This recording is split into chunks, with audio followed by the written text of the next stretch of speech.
Hello and welcome to the first lesson of a new series, Learn Japanese Kanji Effectively. Let's get started right away. Our first kanji here means day or sun.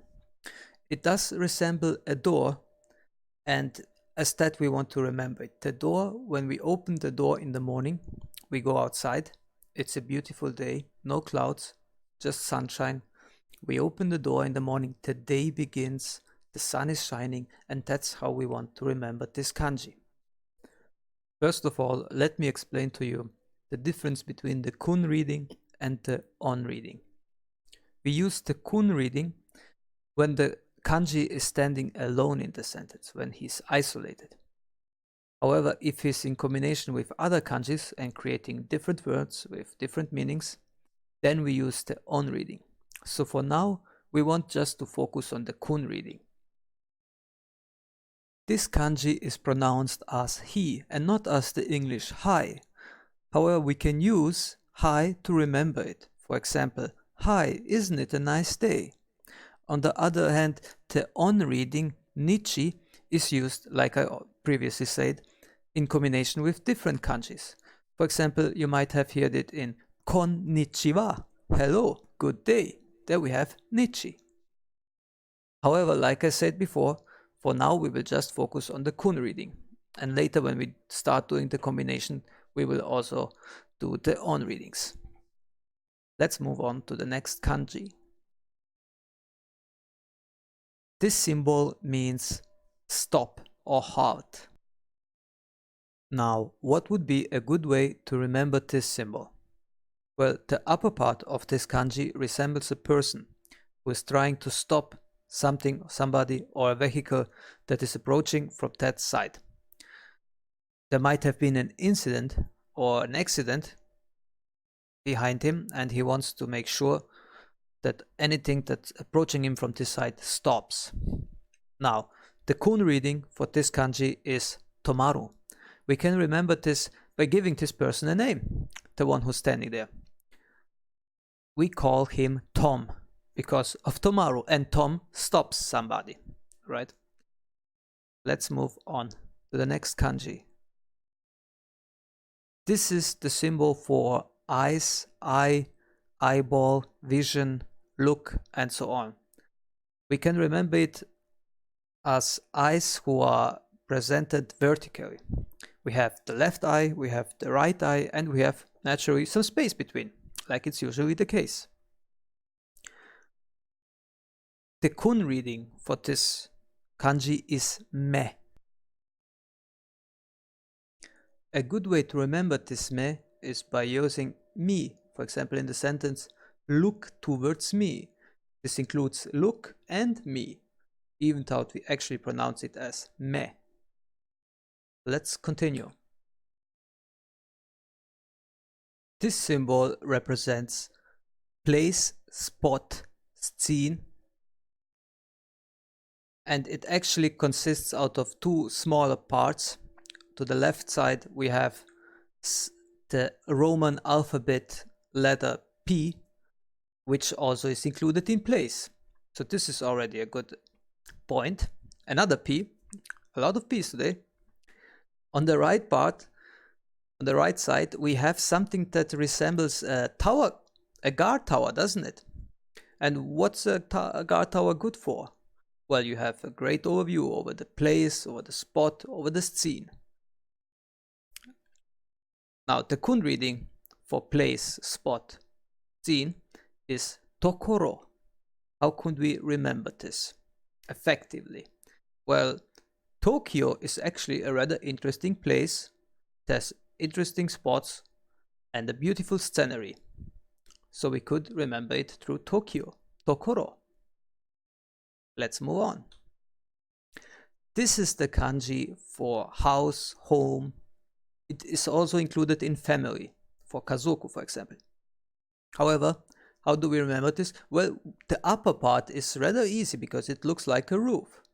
Now, the lower part, let's think. We are at home. Let's say we are alone and we want to throw a party. And what does every party need, at least the good ones? It needs a person who's doing a knee slide, right? Exactly. No good party, no good house party without a knee slide. Now, the kun reading for house, home, is ie. Well, ie is actually also the negation in Japanese. Means like not, like, for example, ie chigao. No, it's different. No, it's not like that. So you could remember this by binding actually two. You learn two in one, because you could say, for example, no, he's not at home. No and home, ie.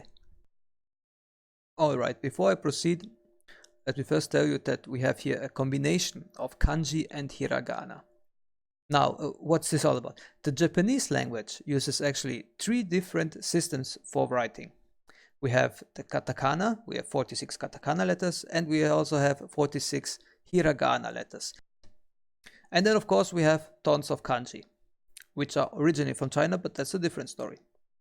Now, what's of greater interest for us is the kanji on the left, and it means to leave or to go out. Now, what does it resemble? Well, doesn't it look like a turtle, a land turtle? It moves slowly but steadily, and it's going to leave at some point. Maybe it's home, or maybe it's leaving its previous place to find food, but it's constantly moving, right? Well, maybe not constantly, but it's moving a lot. Now, this is called deru. This is rather easy to remember, because don't you dare to leave without putting on your jacket. That would be an example sentence for remembering deru, to leave. On the right side, we again have the hiragana for ru, and on the left side we have the kanji that represents to see or to watch. Well, it looks like a mirror, the upper part, doesn't it? And it's actually quite easy to remember it again, because it's pronounced miru. And what is miru good for? Well, you can see yourself in the mirror. That's how we can remember miru. Let's move on. This is the kanji for mouth. It's a rather simple kanji because it's just a square. And it does resemble a mouth, doesn't it? Well, this fella does seem to have a good time for whatever reason. How do we pronounce mouth in Japanese? The kun reading is kuchi. And how could we remember kuchi for mouth? Well, for example, we could combine ku and chi and get cool, chilling voice. This person has a cool and chilling voice. And what does this have to do with the mouth? Well, you need, among other things, you need the mouth to produce a voice. Kuchi for mouth. Just a simple square. Here we have the kanji for word or say, to say something. And it's also rather easy to remember it, because the upper part is just text, text, text, and more text. For example, like the page inside the book. On the other hand, the lower part resembles our mouth, the one that we covered previously.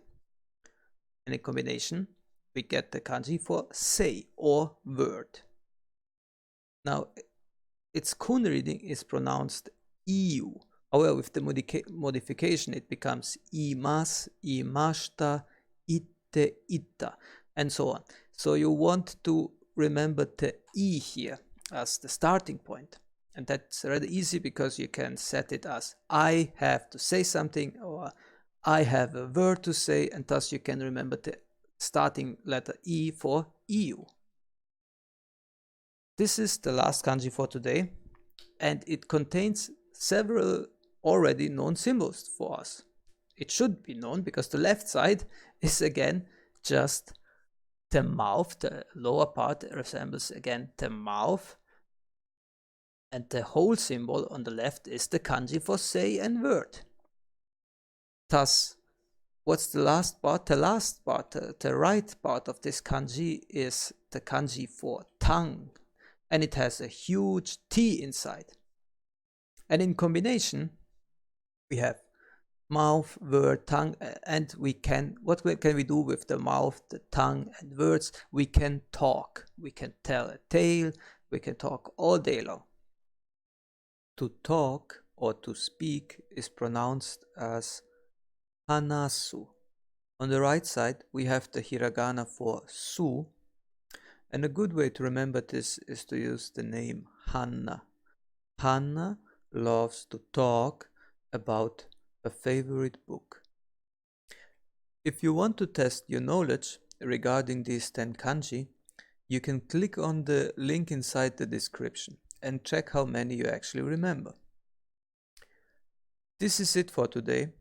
I hope you enjoyed this lesson, and if you want to see more, hit the subscribe button.